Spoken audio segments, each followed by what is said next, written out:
I'm Jason, 32 years old, and I built my software engineering career from scratch while watching my parents shower my younger sister Rebecca with endless support.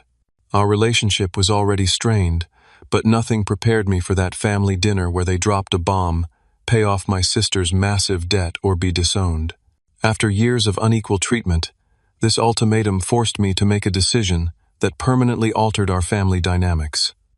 Before I share how I finally stood up to this manipulation, drop a comment letting me know where you're watching from, hit that like button, and subscribe to see more stories about breaking free from toxic family patterns. Growing up in Lexington, a middle-class suburb just outside Boston, my childhood looked normal from the outside. My father worked as an accountant at a regional firm, and my mother taught third grade at the local elementary school. We weren't wealthy, but we weren't struggling either. Dad preached financial responsibility constantly. I heard save 20% of every dollar and never spend what you haven't earned so many times that these phrases became the soundtrack of my youth. These lessons applied strictly to me, but somehow different rules existed for my sister Rebecca, 4 years younger, and perpetually my parents' favorite. When I turned 16, Dad informed me that I needed to get a job to pay for my car insurance and gas money. It builds character, he explained while handing me the classified section of the newspaper. Meanwhile, on Rebecca's 16th birthday, she received a brand new Honda Civic with a red bow on top. "Your sister is more sensitive," Mom explained when I questioned the double standard. "She needs more support." This pattern continued throughout our lives. I worked 20 hours weekly at the local grocery store during high school while maintaining a 3.8 GPA. Rebecca quit her part-time job after 3 weeks because the manager was mean, and my parents nodded sympathetically. When college applications rolled around, I received a partial scholarship to Boston University, but had to cover the remaining tuition through student loans and working 30 hours weekly at a campus coffee shop and weekend tech support gigs. Rebecca attended the same university 3 years later, but my parents dipped into their retirement savings to fund her education fully. "Your sister isn't as academically gifted as you," Dad reasoned. "She needs to focus entirely on studies without the distraction of work." Despite this supposed academic disadvantage, Rebecca managed to maintain an active social life in a sorority while changing majors 3 times. After graduation, I secured an entry-level programming position at a software company. The salary wasn't impressive, but it offered valuable experience and growth potential. I lived with 2 roommates in a cramped apartment, ate ramen more often than I care to admit, and diligently paid down my student loans. Within 3 years, my dedication paid off with a promotion to mid-level developer, allowing me to move into my own small apartment. Rebecca's post-college trajectory looked considerably different. After graduating with a communications degree, she moved into a luxury apartment downtown that my parents subsidized while she found herself. Her finding process apparently required designer clothing, regular spa treatments, and weekend trips to New York City with friends. She cycled through entry-level positions at marketing firms, quitting whenever the work became too stressful or underappreciated her talents. Despite the obvious favoritism, I maintained contact with my family. Sunday dinners at my parents' house became a monthly tradition, though each visit inevitably included subtle digs about my modest lifestyle choices.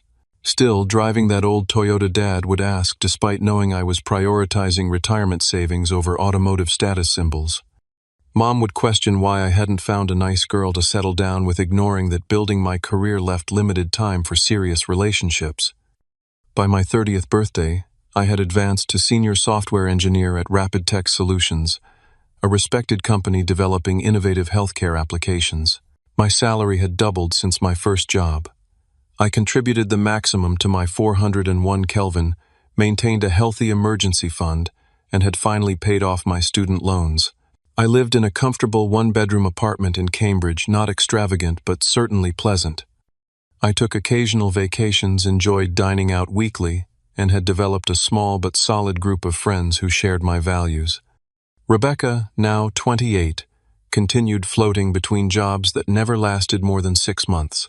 Her Instagram showcased expensive restaurants, designer purchases, and tropical vacations that mystified me, given her sporadic employment. Whenever I expressed concern to my parents about her spending habits, they defended her vehemently. She's networking for her career, Mom would insist. Those connections will pay off eventually. Dad would add, she's young. Let her enjoy life before responsibilities take over. Last spring, everything changed when I received a major promotion to technical director, overseeing a team of 15 developers and earning nearly double my previous salary. After years of 70-hour work weeks and continuous self-education, this recognition validated all my sacrifices. For once, I felt genuinely proud and wanted to share my achievement with my family despite our complicated relationship. I called my parents with the news, and to my surprise, they suggested hosting a special dinner to celebrate. This calls for champagne, Mom declared, which struck me as uncharacteristically supportive. Dad even offered to make reservations at Morton's Steakhouse, an extravagance he typically reserved for significant anniversaries. Their enthusiasm seemed suspicious, given their usual indifference toward my career milestones, but I pushed aside my skepticism, hoping that maybe finally they recognized my accomplishments. Little did I know that this celebratory dinner would become the catalyst for a family implosion that had been brewing for decades.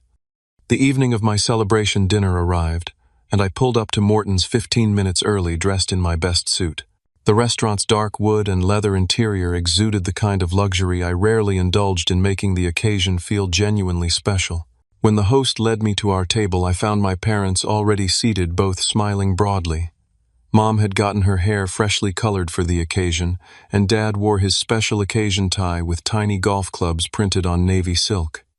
"There he is, our big executive," Dad announced as I approached, standing to give me an uncharacteristic hug. Mom kissed my cheek and squeezed my arm affectionately. "Technical director, not executive," I corrected gently, though secretly pleased by their warm reception. "But it's definitely a big step up." The waiter brought champagne that Dad had apparently ordered in advance, and we toasted my promotion. For the first 30 minutes, everything felt surprisingly normal and pleasant. Mom asked detailed questions about my new responsibilities, and Dad seemed genuinely interested in the company's healthcare software innovations. This unprecedented level of engagement in my career made me wonder if perhaps I had misjudged their capacity to change. "Rebecca should be here any minute," Mom mentioned casually, after we'd ordered appetizers. "She's running a bit late." I hadn't expected my sister to join us, but it made sense for a family celebration. The minutes ticked by, appetizers came and went, and still no Rebecca. Just as we were about to order entrees, she finally appeared 45 minutes late, and looking visibly distressed. Her eyes were rimmed with red, her typically immaculate makeup slightly smudged. She gave me a quick, distracted hug before slipping into her seat.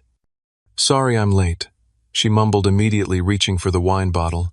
Traffic was terrible. The mood shifted palpably. Mom started asking Rebecca if she was okay, while Dad signaled the waiter for another bottle of wine. My celebration dinner suddenly felt like background scenery in a different play. We ordered our main courses, but the previous engaging conversation about my career had evaporated. Instead, my parents kept exchanging meaningful glances with each other and with Rebecca. Midway through our steaks, Dad cleared his throat dramatically. "Jason, we're obviously very proud of your promotion.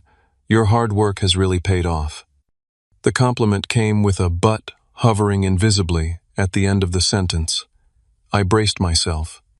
But Dad continued right on cue, "We have a family situation that we need to discuss while we're all together." Mom reached over to squeeze Rebecca's hand, who suddenly looked even more distressed, staring down at her barely touched filet mignon. "Rebecca has found herself in a bit of financial trouble," Dad stated, his tone shifting to the same one he used when discussing serious tax matters with clients. My sister sniffled dramatically on cue. "It's not a bit of trouble, Dad. Let's be honest with Jason."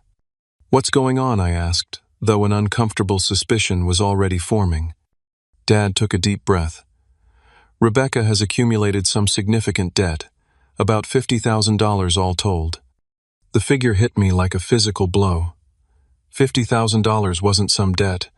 It was catastrophic financial mismanagement. How I managed to ask, setting down my fork as my appetite vanished.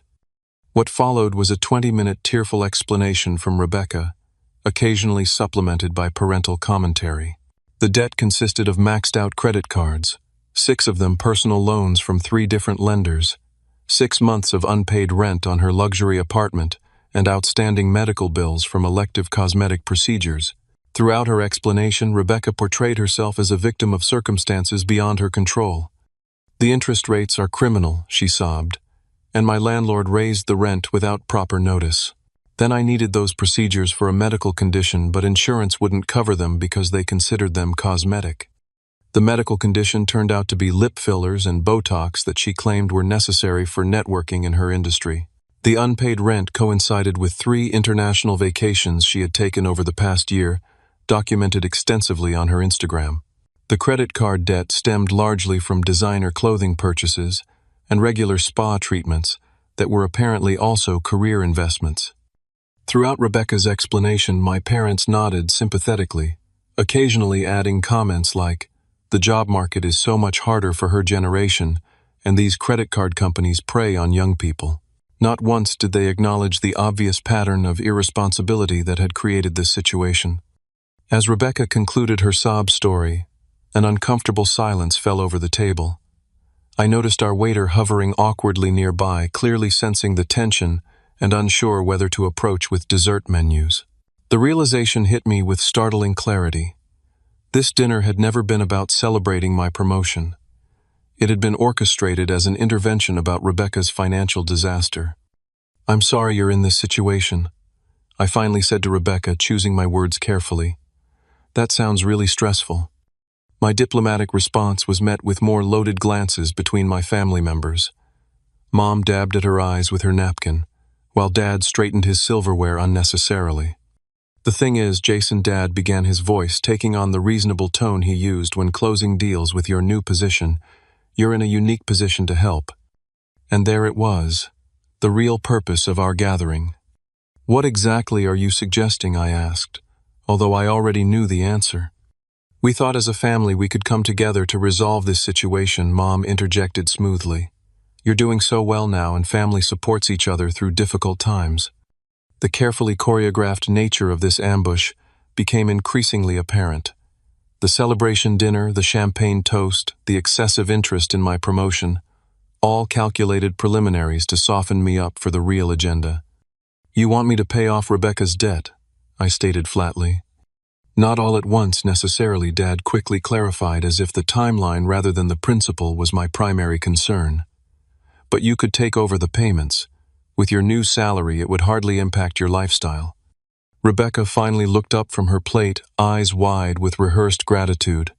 "I would pay you back eventually, Jason, once I get established in my career." The same career she had been getting established in for the past 6 years while cycling through jobs she quit whenever they required actual effort. The same career that somehow necessitated international vacations and luxury apartments. I sat in stunned silence as the waiter finally approached with dessert menus, which we all declined. As Dad requested the check, making sure to mention my promotion to the waiter as if to remind me of my supposed financial obligation, I realized this dinner represented a pattern that had persisted throughout my life. My achievements were acknowledged only when they could be leveraged to benefit Rebecca. The evening ended with no resolution. I neither agreed nor refused their implied request, instead stating that I needed time to think about the situation. As we parted in the parking lot, Mom hugged me tightly and whispered, "We're counting on you to do the right thing, Jason. Family first always." Driving home that night, I couldn't shake the feeling that a threshold had been crossed. The blatant manipulation tactic disguised as a celebration dinner had illuminated decades of family dynamics with painful clarity. What had been subtle favoritism throughout our childhood had evolved into an explicit expectation that my success existed primarily to bail out my sister's failures. Little did I know that this dinner was merely the opening salvo in an escalating campaign of emotional manipulation that would force me to make the most difficult decision of my life. The morning after our celebration dinner, my phone lit up with a text from Mom. "Your father and I are so proud of you. We know you'll make the right decision about helping your sister." This message set the tone for what would become a relentless campaign over the following week. By Monday evening, Dad called to just check in and casually mentioned that Rebecca's landlord was threatening eviction. She could be homeless by the end of the month, he emphasized, his voice grave with concern that somehow hadn't manifested during the years he funded her luxury lifestyle. As her brother, I know you wouldn't want that on your conscience. Tuesday brought a tearful call from Mom, who abandoned the subtle approach entirely. Family takes care of family, Jason. Your father and I sacrificed everything for you children. Is it too much to ask that you step up when Rebecca needs help? The irony of this statement, given the vastly different levels of sacrifice they had made for each of us, apparently escaped her completely. On Wednesday, Rebecca herself joined the offensive with a series of manipulative text messages that alternated between desperate pleas and surprising entitlement. I don't know what I'll do if I get evicted. I have nowhere to go. The credit card companies are harassing me daily. I saw the most amazing opportunity for a marketing certification that would totally turn my career around, but I can't even consider it with all this debt hanging over me. If you help me now, I promise I'll be more responsible. This was a wake-up call. That last message arrived shortly before she posted Instagram stories, showcasing a new designer handbag at a rooftop bar, cocktail in hand. Curious about this disconnect, I began monitoring her social media more carefully. While pleading financial devastation to me, she continued posting about weekend brunches, shopping hauls, and plans for an upcoming trip to Miami. Either she was financing these activities through even more debt, or the crisis wasn't quite as dire as my family portrayed. Thursday evening, I met my closest friend Carlos for drinks and finally unburdened myself about the situation. Carlos listened attentively, his expression growing increasingly alarmed as I detailed the week's events. Jason, this isn't normal family support, he said firmly after I finished. This is textbook emotional manipulation. They're using your sense of obligation and guilt to make you responsible for your sister's choices. But what if she really does end up homeless? I asked, voicing the fear that had kept me awake at night despite my resentment. Has she ever faced real consequences before? Carlos countered. Or have your parents always swooped in to save her? The question struck a nerve. Throughout her life, Rebecca had been insulated from the natural consequences of her actions. Poor grades were blamed on teachers. Job losses were attributed to unfair bosses. Financial irresponsibility was reframed as bad luck or the economy. That night, I decided to propose a more reasonable alternative to simply writing a blank check. I drafted a careful email suggesting that instead of paying off her debt directly, I could help Rebecca develop a realistic budget and debt repayment plan. I offered to connect her with a financial advisor friend who specialized in debt management, and even suggested reviewing her resume to help her find more stable employment. The response was swift and unified in its dismissal. Dad called within an hour of my sending the email. That's not real help, Jason, he stated coldly. Rebecca needs immediate financial intervention, not lectures about budgeting. If you were truly successful, $50,000 wouldn't be such a big deal to you. Mom followed up with a text. Your sister is too fragile for financial tough love right now. She needs our support, not judgment. Rebecca didn't respond at all, though she posted a cryptic social media update about disappointing people who should have your back. By Friday, I discovered something that transformed my uneasiness into genuine anger. During a brief conversation with my Aunt Susan, my mother's sister, she let slip a revealing detail. It's good of you to help Rebecca with her debt like your parents promised. What do you mean, like they promised? I asked, my stomach tightening. Aunt Susan paused, clearly realizing she had said something she shouldn't have. Oh, I thought. Your mom mentioned a few weeks ago that they had it all worked out, that with your promotion you'd be covering Rebecca's financial troubles. This revelation hit me like a bucket of cold water. Weeks ago, before my celebration dinner. Before I had even been approached about the debt. My parents had already promised Rebecca and apparently other family members that I would bail her out without even consulting me. The dinner had been theater, an elaborate performance designed to ease me into an obligation they had already committed me to. The manipulation reached its peak on Sunday evening with a phone call from Dad that abandoned all pretense of subtlety.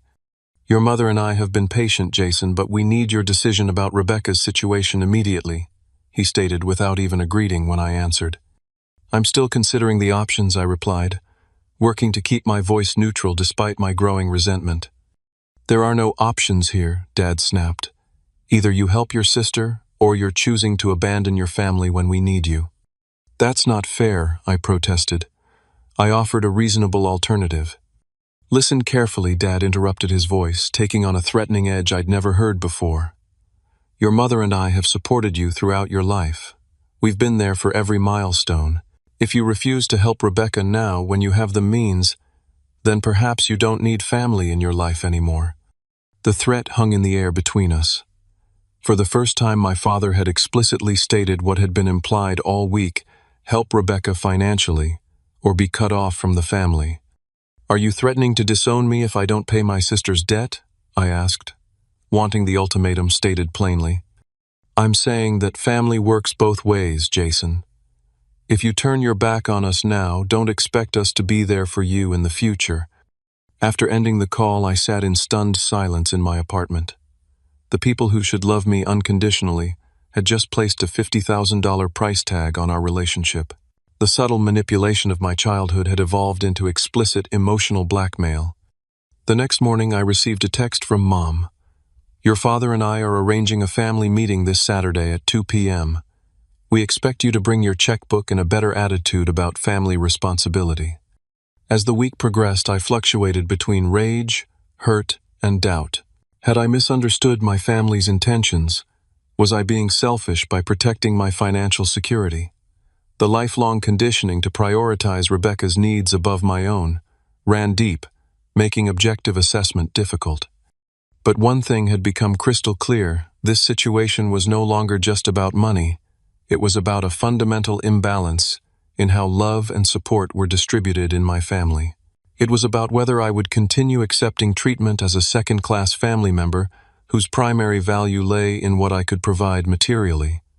Saturday's family meeting loomed like a storm on the horizon, forcing me toward a decision that would either perpetuate this destructive pattern or break it once and for all. Saturday arrived with a sense of inevitability. As I drove to my parents' suburban home, scenarios played through my mind like rehearsals for a confrontation I never wanted but could no longer avoid. The familiar street looked the same as always: neat lawns, trimmed hedges, and the American flag hanging from my parents' porch. But everything felt fundamentally different. My father's silver Lexus and mother's blue Volvo sat in the driveway along with Rebecca's red BMW. A 26th birthday present from my parents 3 years ago when she was between jobs. The irony of discussing her financial crisis while she drove a luxury vehicle my parents had gifted her wasn't lost on me. Mom answered the door with a tight smile that didn't reach her eyes. We're in the living room, she said by way of greeting, leading me through the familiar hallway lined with family photos. I noticed not for the first time how Rebecca dominated these displays. Her graduations, dance recitals, and vacations prominently featured while my achievements occupied minimal space. In the living room, Dad sat stiffly in his leather recliner, while Rebecca perched on the sofa. I immediately noticed her outfit, a designer blouse I recognized from her recent social media posts, still with the price tag partially visible as it peeked from the collar. Apparently, her financial distress hadn't impacted her shopping habits. Jason, Dad nodded formally. Have a seat. I sat across from Rebecca, who avoided eye contact, instead studying her manicured nails with exaggerated interest. The coffee table between us had been cleared except for a single item, a checkbook with what appeared to be a bank draft already filled out. Dad cleared his throat dramatically. We've asked you here today to resolve the situation with Rebecca's debt once and for all. Your mother and I have been more than patient, giving you time to consider your responsibility. My responsibility? I repeated the word, tasting bitter. Yes, your responsibility. Dad continued, his tone hardening. Family members support each other. Your mother and I supported you throughout your education. I worked 30 hours a week and took out loans to pay for college. I interrupted, unable to let this revisionist history stand. We gave you a home food guidance, Mom interjected smoothly. We made you the successful man you are today. Rebecca finally looked up, her expression a practiced blend of vulnerability and hope. I know I've made mistakes, Jason, but I'm really trying to turn things around. Dad leaned forward, resting his elbows on his knees. We've prepared everything to make this simple. He gestured to the check on the table. We've already filled out the amount. You just need to sign it. I reached for the check, turning it to face me. There it was in black and white, my name as the payer, $50,000 written out in my father's precise handwriting made payable to Rebecca. They hadn't even had the decency to make it out to the creditors directly, which might have ensured the money actually addressed the debt. This is presumptuous, I stated, my voice calmer than I felt. It's efficient, Dad corrected. We're resolving a family crisis. Mom moved to sit beside Rebecca, placing an arm around her shoulders. Your sister is suffering, Jason. Her credit is ruined. She can't sleep from the stress. As her brother, you have an obligation to help when you have the means. And if I don't sign this check, I asked, though I already knew the answer. Dad's expression hardened. Then you're making a choice about what family means to you. Or rather, Mom added, her voice gentle but her words razor sharp, what family doesn't mean to you. Rebecca produced tears on cue, dabbing at her eyes with a tissue. I never thought my own brother would let me become homeless. The theatrics were so transparent that under different circumstances it might have been comical. Instead, it sent a wave of profound sadness through me. This coordinated performance revealed how my family truly saw me, not as a person with valid boundaries and perspectives, but as a resource to be manipulated and extracted from. I need some air, I said, standing abruptly and walking to the backyard through the sliding glass doors. The yard where I had played as a child looked smaller now. The old oak tree where Dad had built me a treehouse still stood, though the treehouse itself had been dismantled years ago to make room for Mom's garden. I remembered asking Dad why it needed to be removed when there was plenty of space elsewhere for plants. Your mother needs that spot for her tomatoes, he'd explained. Sometimes we make sacrifices for people we love. Even then, my needs had been secondary. Through the glass, I could see my family having an intense discussion, occasionally glancing my way. The tableau perfectly encapsulated our dynamics. Them united me outside, looking in. As I stood there, memories flooded back. Rebecca crashing my car in high school with no consequences, while I worked extra shifts to pay for repairs. My parents missing my college graduation because Rebecca had a minor cold. The time I needed a small loan to cover a security deposit on my first apartment, and Dad lectured me about financial responsibility instead. Each memory carried the same message: Rebecca's needs were paramount, while mine were inconveniences. And now they expected me to sacrifice my financial security to enable her continued irresponsibility. The sliding door opened and Mom stepped out. Jason, we're waiting. This isn't a difficult decision unless you're making it one. Actually, it is difficult, I replied.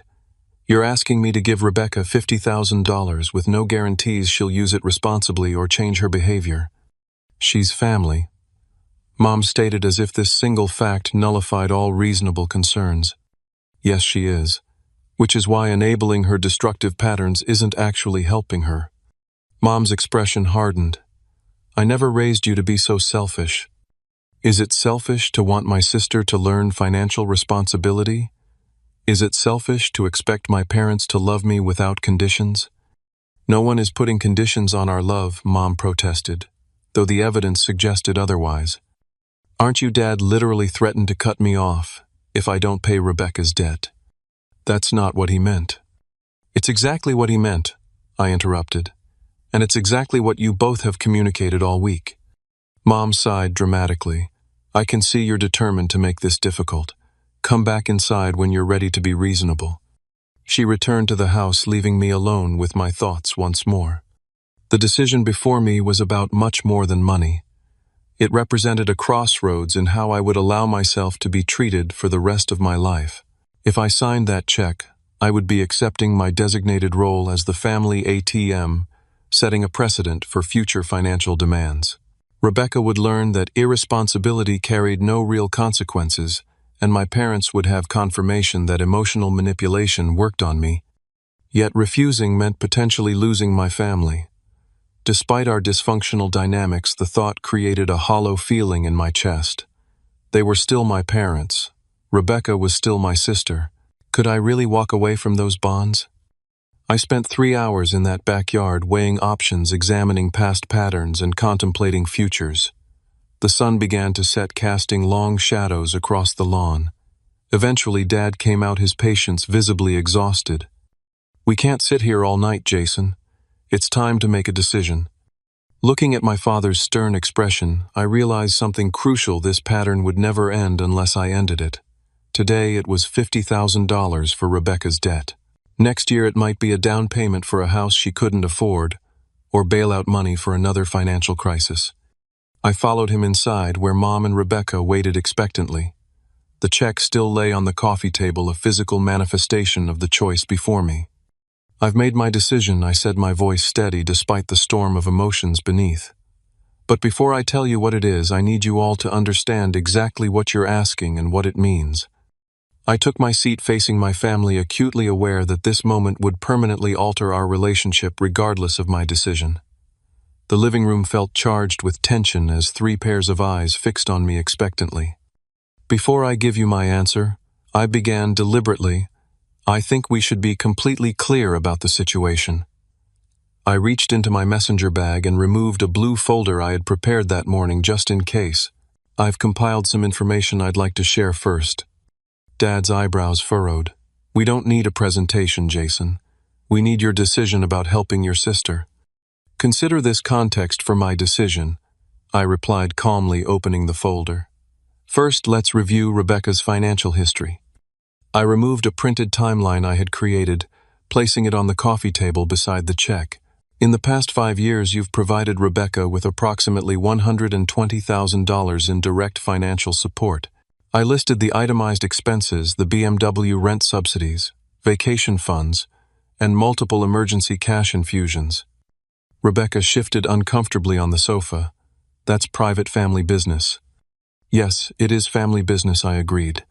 "Which is exactly why we should discuss it openly as a family, rather than pretending this current crisis exists in isolation." Next, I pulled out screenshots of Rebecca's social media posts from the past month, since her debt crisis had supposedly reached critical levels. Images of champagne brunches, shopping sprees, and a weekend spa retreat filled the pages. "These were all posted after you claimed to be on the brink of financial collapse," I noted, laying them beside the timeline. "Most are tagged with luxury brands or high-end venues." Mom's face flushed. "Social media isn't real life, Jason. She has to maintain appearances for her career networking." Which brings me to my next point. I removed a spreadsheet detailing Rebecca's employment history. 6 jobs in 5 years, none lasting longer than 8 months, with increasingly lengthy gaps between positions. This pattern doesn't suggest someone committed to building a stable career that would ever allow repayment of significant debts. Dad's expression darkened. "This feels like character assassination rather than family support." "I'm simply establishing facts. Before making a $50,000 decision," I countered evenly. "Just as you would advise any client to do before making a major financial commitment." Finally, I placed a document outlining the debt management plan I had researched. This is what actual help would look like. A structured approach including financial counseling, career coaching, a reasonable budget that Rebecca would need to follow, and a gradual repayment plan that would teach responsibility while addressing the immediate crisis. I closed the folder and looked directly at my family. "I won't be signing this check today. Not because I don't care about Rebecca, but because giving her $50,000 without addressing the underlying issues would be enabling destructive behavior, not helping her." The silence that followed was deafening. Rebecca's face crumpled into tears, real ones this time, not the performative drops she had produced earlier. Mom's expression hardened into something I barely recognized. Dad's complexion turned an alarming shade of red. "So your answer is no?"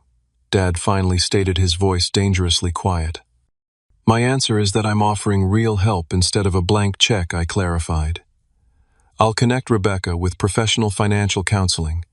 I'll help her find stable employment using my industry contacts. I'll even contribute to a structured debt repayment plan once she demonstrates commitment to changing her spending habits." Rebecca suddenly stood up.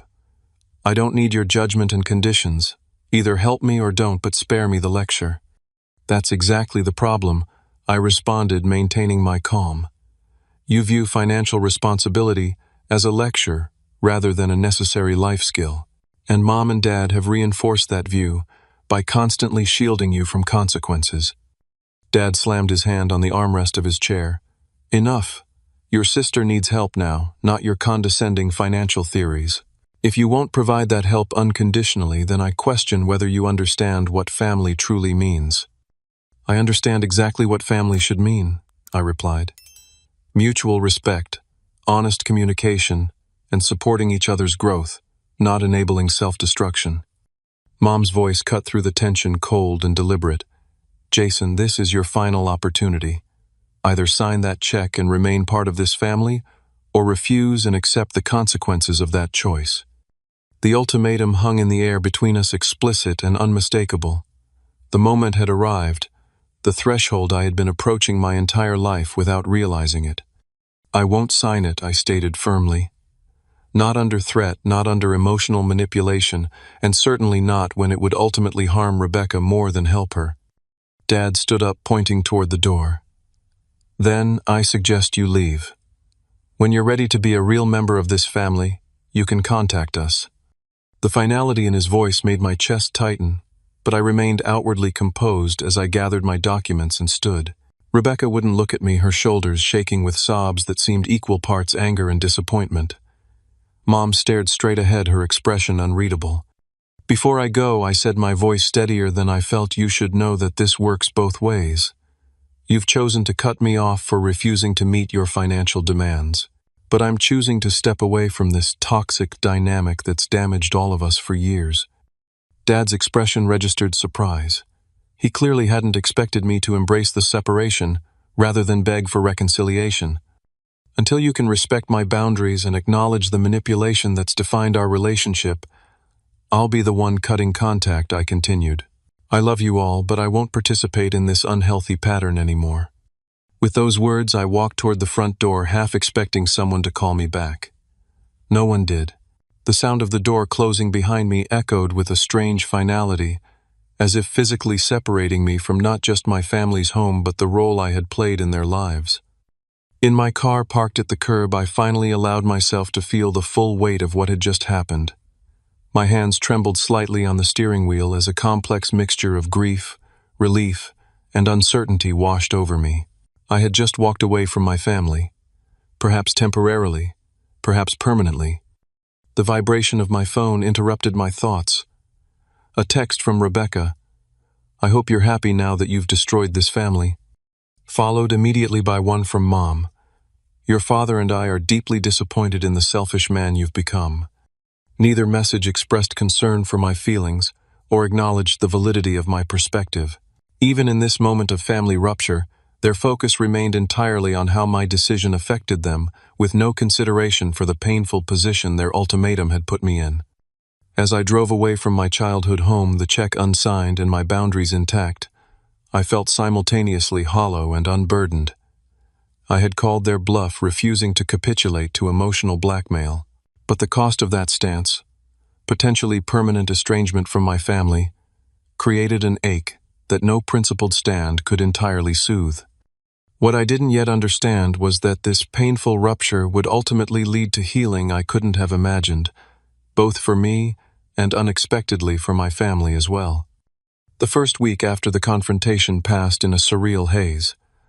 I moved mechanically through my daily routines, working, eating, sleeping, while my mind continuously replayed the scene at my parents' house.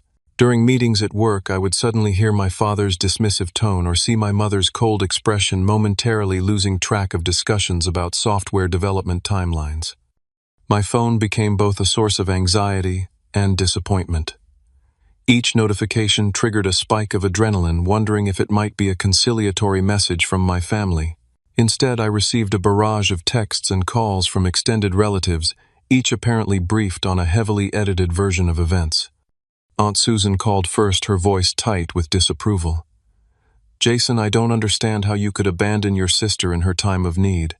Your parents are devastated. Uncle Mike left a voicemail. Your father tells me you've turned your back on the family. That's not how we raised you kids to behave. Cousin Jennifer texted, Rebecca is heartbroken. How could you be so cruel? Not one family member had heard my side of the story. In the narrative circulating through the family grapevine, I had callously refused to help my struggling sister, despite having ample means, then cruelly cut contact with my loving parents when they expressed disappointment in my cruelty. Selfishness. The isolation felt overwhelming at times. Family had always been a complicated part of my life, but its complete absence created a vacuum I wasn't prepared for. Holidays, birthdays, and family traditions, however flawed, had provided structure and connection. Now those landmarks stretched before me as uncharted territory. 2 weeks after the confrontation, Rebecca's financial crisis apparently escalated. My cousin Thomas mentioned during a brief, uncomfortable phone call that she had indeed received an eviction notice. Rather than acknowledging any responsibility for her situation, she reportedly blamed me entirely. If Jason hadn't been so selfish, none of this would be happening. According to Thomas, my parents had dipped further into their retirement savings to cover Rebecca's most pressing debts, but couldn't manage the entire amount. For the first time in her adult life, Rebecca faced genuine financial consequences with only partial protection from our parents. A month into the estrangement, I received an unexpected email from my Uncle Robert, my father's brother, who had always been somewhat distanced from family dynamics due to living on the opposite coast. "Jason," he wrote, "I've heard snippets about the situation with Rebecca and your parents. Knowing your father since childhood, I suspect there's more to this story than what's circulating. If you want someone to listen without judgment, I'm available." His message arrived precisely when my resolve was weakening. That evening I called him and spent 2 hours detailing the entire history, not just the recent ultimatum, but the lifelong pattern of favoritism, emotional manipulation, and double standards. Uncle Robert listened without interruption, then sighed heavily. "This doesn't surprise me as much as it should. Your grandfather treated your father and me very similarly. I was always the one who couldn't do anything right while your dad was the golden child. It seems he's unconsciously recreated that dynamic with you and Rebecca." "So this is generational?" I asked, finding strange comfort in this broader context. "Unfortunately, yes. And it won't change unless someone breaks the pattern," he replied. "Which is exactly what you've done, as painful as it is." Uncle Robert's validation provided crucial support during the most difficult period. He began calling weekly, providing updates about the family situation, while offering perspective untainted by my parents' narrative. Through him, I learned that Rebecca had eventually moved into a much smaller apartment that aligned with her actual income. My parents had covered some of her debt, but insisted she take responsibility for the remainder, a previously unimaginable development. She had reluctantly accepted a stable administrative position at a local company, abandoning her vague aspirations of becoming a brand influencer. Meanwhile, I focused on strengthening connections with friends who had become my chosen family. Carlos and his wife invited me for Sunday dinners. My colleague Melissa included me in her family's Thanksgiving celebration. My neighbor David and I established a weekly basketball game that provided both exercise and companionship. Professionally, I channeled my emotional energy into work, leading my team through a major product launch that earned recognition throughout the company. The structure and clear metrics of my job provided refuge from the messy, subjective nature of family conflict. 6 months into the estrangement, Uncle Robert called with surprising news. "Rebecca has started credit counseling," he reported. "Apparently living within her means for the first time has been eye-opening. She's working with a financial advisor to establish a repayment plan for her remaining debt." This development stirred complicated emotions. I felt vindicated that my assessment had been correct. Rebecca needed financial guidance and boundaries, not a blank check. Yet I also experienced genuine happiness that she was potentially breaking her own destructive patterns. Despite everything, I wanted her to thrive. Around the 8-month mark, I encountered my mother unexpectedly at the grocery store. The produce section became the setting for our first interaction since the confrontation. Her appearance shocked me. She looked older, more tired than I remembered. "Jason," she acknowledged stiffly, clutching a bunch of kale like a shield. "Mom," I replied, my heart racing, despite my outward calm. "How are you?" "Managing," she answered curtly. After an awkward pause, she added, "Rebecca got a promotion at work. She's doing well." "I'm glad to hear that," I said sincerely. Mom hesitated, then offered, "Your father's blood pressure has been high. The doctor increased his medication. The information carried multiple messages concern about Dad's health, an implicit suggestion that family stress had contributed to his condition, and perhaps a subtle olive branch in sharing personal information. "I'm sorry to hear that," I responded. "Please tell him I hope he feels better soon." She nodded, then pushed her cart forward without further conversation. The brief exchange left me destabilized for days afterward, both yearning for reconciliation and determined to maintain the boundaries that had proven necessary. As the 1-year mark of our estrangement approached, I received an unexpected letter in the mail, actual paper correspondence handwritten on floral stationery. It was from Rebecca. "Jason," she wrote, "the past year has been the most difficult and also the most educational of my life. For the first time, I've had to face consequences without rescue. It's been humbling and honestly embarrassing to realize how dependent I've been on Mom and Dad and how entitled I've become about financial support." Her letter continued, acknowledging how our parents' different treatment had shaped both our perspectives. "They set you up to be responsible and me to be dependent. I'm only now understanding how unfair that was to both of us in different ways." She closed with a tentative request. "If you're willing, I'd like to meet for coffee sometime. No demands, no expectations, just a conversation between siblings who might understand each other better now."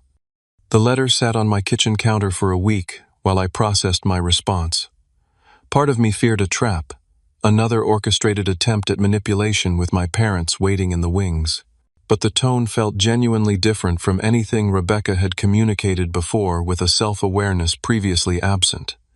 Eventually, I texted her to suggest meeting at a neutral coffee shop halfway between our apartments. Her response came immediately: "Thank you. That means more than you know."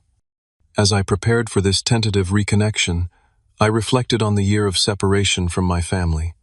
The experience had been painful but clarifying, like setting a broken bone so it could heal properly. I had discovered my own resilience, built meaningful connections outside my family of origin, and established boundaries that protected my well-being. What remained to be seen was whether those boundaries could coexist with renewed family relationships, or whether the price of maintaining contact would always be sacrificing my autonomy and self-respect. Exactly 1 year and 2 months after walking out of my parents' house, I sat in a quiet corner of riverfront coffee waiting for Rebecca. The nervous energy coursing through me seemed disproportionate to meeting someone I'd known my entire life, yet this felt like encountering a stranger, or perhaps meeting the authentic version of my sister for the first time. When she entered, I almost didn't recognize her. Gone were the designer clothes and elaborate hairstyle that had been her trademark. Instead, she wore simple jeans, a sweater, and minimal makeup. She spotted me and approached with visible hesitation. "Jason," she said softly, sliding into the chair across from me. "Thank you for agreeing to meet." "Your letter was unexpected," I acknowledged, studying her face for signs of the entitled sister I remembered. "A lot has changed," she replied, fidgeting with her coffee cup. "Mostly me, I think." Over the next 2 hours, Rebecca shared her journey since our family implosion. After my parents could only partially bail her out, she had faced actual consequences, downsizing to an apartment she could afford, taking a stable but unglamorous job, and working with a credit counselor to address her remaining debt. "The first few months I blamed you entirely," she admitted candidly. "It was easier than facing my own responsibility. But my credit counselor didn't let me get away with that narrative. She kept asking pointed questions about my spending choices that I couldn't deflect." What followed, according to Rebecca, was a painful period of self-reflection. I started seeing how Mom and Dad treated us differently our whole lives. They pushed you to be independent, while treating me like I was incapable of managing on my own. Eventually, I believed it too. Her most significant insight came 6 months into her financial recovery. I realized I'd been using shopping and appearances to feel valuable because I never developed actual skills or independence. When I had to start living within my means, I discovered I didn't even know who I was without all the external validation. As Rebecca spoke, I recognized genuine change in her perspective. This wasn't a performance designed to manipulate me into financial support. This was a person engaged in authentic self-examination. "What about Mom and Dad?" I finally asked. Have they had similar realizations? Rebecca's expression clouded. They're evolving, slowly. Dad had a minor health scare that forced him to consider retirement planning more seriously. Having to help with my debt compromised their financial security in ways they hadn't anticipated. Mom mentioned his blood pressure when I ran into her, I noted. That was just the beginning, Rebecca explained. His doctor had a serious conversation with them about stress reduction. It sparked some reflection about family dynamics, though they're still struggling to acknowledge their role in creating unhealthy patterns. According to Rebecca, our parents had tentatively expressed interest in reconciliation about 3 months ago, but I told them they needed to respect your boundaries if they wanted any chance at rebuilding a relationship, that it couldn't be conditional on you conforming to their expectations. Her advocacy on my behalf touched me deeply. That couldn't have been an easy conversation. It wasn't, she admitted, but I owe you that and more. Your refusal to enable me was ultimately the best thing anyone's done for me, even though I hated you for it at the time. We parted with a tentative plan to meet again the following month. No promises of instant family harmony, just small steps toward a potentially healthier relationship. 2 weeks later, I received a formal-looking letter from my parents. Inside was a brief note from my father. We've been doing some difficult reflection on our family patterns. If you're willing, we'd like to meet to discuss rebuilding our relationship on more equitable terms. Accompanying his note was a check for $5,000, a fraction of what they had demanded I pay for Rebecca's debt, with first repayment for college expenses written in the memo line. The symbolic gesture spoke volumes about their evolving understanding. I arranged to meet them at a restaurant, rather than their home, maintaining neutral territory. The conversation was awkward, stilted, and occasionally tense, but fundamentally different from our interactions before the estrangement. We've realized we created different rules and expectations for you, and Rebecca Mom acknowledged, her voice uncharacteristically humble. It wasn't fair to either of you. Dad struggled more with direct accountability, but managed to admit, the ultimatum we gave you was wrong. Family relationships shouldn't have financial conditions attached. They didn't transform overnight into perfectly self-aware parents. Old patterns emerged periodically during our conversation, attempts to subtly control the narrative, moments of defensiveness, occasional martyrdom. But there was also genuine effort to listen, rather than simply waiting for their turn to speak. We established cautious terms for moving forward: monthly dinners, initially with explicit agreement that financial matters would not be discussed without prior consent from everyone involved. I made it clear that any return to manipulative patterns would result in me immediately leaving and reassessing contact. Over the following months, our family tentatively rebuilt connections on more solid foundations. Rebecca continued her growth, eventually earning a significant promotion based on genuine merit rather than appearance or connections. She established a structured plan to repay our parents a portion of what they had contributed to her debt crisis, insisting on this responsibility despite their initial reluctance.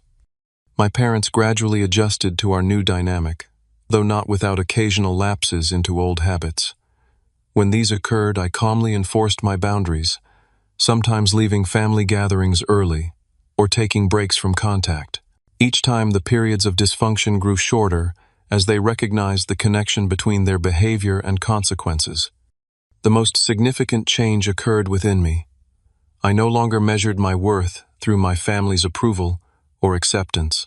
The year of separation had forced me to develop deeper self-reliance and to build meaningful connections based on mutual respect rather than obligation. I had discovered that family could be chosen as well as inherited, and that healthy relationships required boundaries regardless of blood ties. My experience also transformed how I approached other relationships. I became more attuned to manipulation tactics and quicker to address them directly. I learned to distinguish between genuine requests for help and attempts to exploit my resources or goodwill. Most importantly, I recognized that true support sometimes means refusing to enable destructive patterns, even when that refusal causes temporary pain. Today, 3 years after that fateful ultimatum, my family relationships bear little resemblance to their former dysfunction. We interact with authentic care, tempered by healthy boundaries. Rebecca and I have developed a genuine friendship based on mutual respect rather than resentment. My parents have gradually accepted that conditional love isn't love at all, but a transaction that diminishes everyone involved. The $50,000 I refused to pay became the most valuable investment I never made, an investment in breaking generational patterns of manipulation and enabling. By calling their bluff when they threatened to cut me off, I catalyzed growth that money could never have purchased. If you're facing similar family dynamics or financial ultimatums disguised as love, remember that real support means helping people grow, not enabling their dysfunction. Sometimes the most loving choice is establishing firm boundaries even when that means walking away temporarily. Have you ever had to make a difficult decision between family expectations and your own well-being? Share your experience in the comments below. If this story resonated with you, please hit the like button and subscribe to see more content about navigating complicated family dynamics. Thank you for listening to my journey, and remember, healthy relationships are built on respect, not obligation or manipulation.